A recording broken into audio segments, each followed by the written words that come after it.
Hi. It's nice good to meet you. Yeah, It's you so too. much fun. Pepperdine. Yes, we are in California. Yeah. So you've had tarot readings before. I have. So you know that it's like a reflection. It's like a spiritual mirror almost. And so when you will be shuffling the cards, do think of something so we can see. Okay. But don't tell me. We'll see how they speak. Okay? It doesn't have to be a big deal, though. But the first thing that we're going to do is there's 5 decks of cards on the table, and you get to pick the deck that really resonates with you. Well, I have one that stands out to me right away. Okay? And it's this one here. So I think the images are really interesting and involved. And This is the illuminated deck. okay. And it's actually a little bit of gold gilded on the side, as you can see. Interesting. So I like it's that. and it's thick and it's very lush. Yes. All right, so we're going to do a 5-card reading, and I like it in the symbol of the cross, which is the spiritual world and the material world connected, and that's where human beings are. So right in the middle, at the heart of the matter, there is the devil. How fabulous! Now the spiritual system. Fabulous. Well, the spiritual system doesn't believe in good and evil or life or death, but it does believe in transformations and the shadow.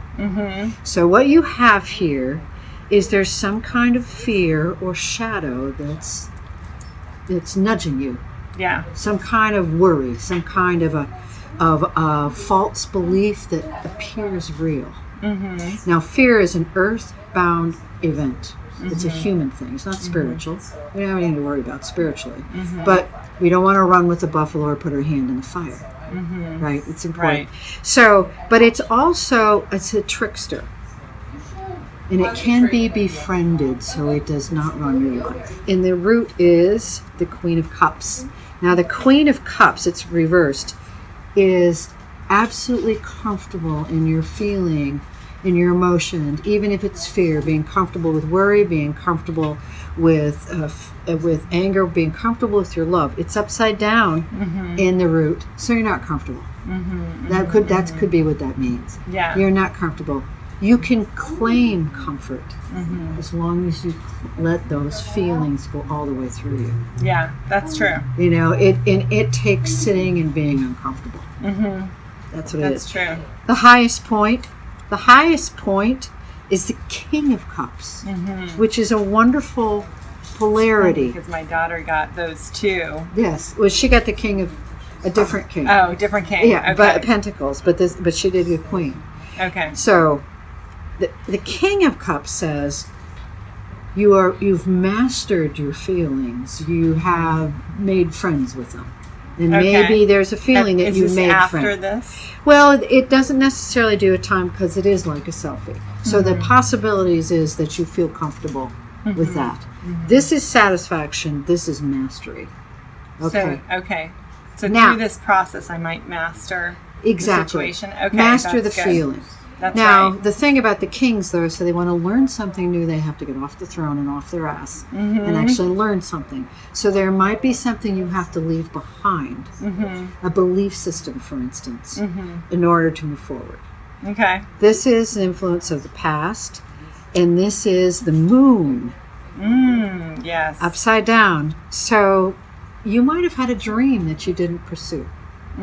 You might have not told anybody. You might have kept it down, or maybe it wasn't quite what you had in mind. Okay, and it's still has shadows to it. The moon has shadows because at night it's hard to see. It's reflected light, so it's a little unclear. Okay. Okay. The future, the influence of the future, is the Princess of Cups. Look at all this love. Look at all this feeling. Look at all this stuff coming out. I wouldn't be surprised if that's your daughter, because it's a young, it's the page. It's a communication of emotion. And it doesn't necessarily have to be love and happiness and everything. So you have 3 cups, so you have a lot of things going on emotionally. And in the middle of it is this guy going, it'll never work out. Right. It's the end of the world. You're all Yes. going to die. You know, and if you don't believe anything he says, and no matter what he yells at you or says to you, and you don't do what he tells you to do, You will defeat him and you will befriend him because he's just afraid. Okay. He's just afraid. And he's trying to protect you. So he gets angry and says, you can't do anything. You're no good. It's not true. That's right. It's not true. But it is something you have to accept and befriend, because that's the human condition of wanting to protect you, and it doesn't work. Uh-huh. Does that make sense? Yeah, it totally makes sense to me. So all in all, 3 cups, and the devil is that tempter, that trickster, the coyote in the middle, and then this dream that you had. So I think, it'd be really good for you to allow your feelings, give yourself some quiet time, and allow them all the way over. Writing helps me, but there's no writing signs in this. Does that make sense? It does, because I'm writing a book. Oh, wow. Yeah, which is interesting because it's about growing up in a commune that was a cult, and this was the cult leader here. Oh, my goodness. And this is, I get the feeling that I'm going to come out all right with this. And what I'm doing now is trying to get into my feelings. And it's all about feelings. Oh, wow. So Wow. I'm taking a class on how to get deep into my gut with my feelings and express that on paper. So this is exactly what I asked as well. Wow. And you were spot on. That's terrific. I'm so glad. Thank you so much. Do you have any questions? No. I think, well, good. Well, best wishes with that. Thank you so oh, my much. goodness. Yeah. Best wishes. Thank Thanks. you, Liza. Thank you. And I love that name. Okay.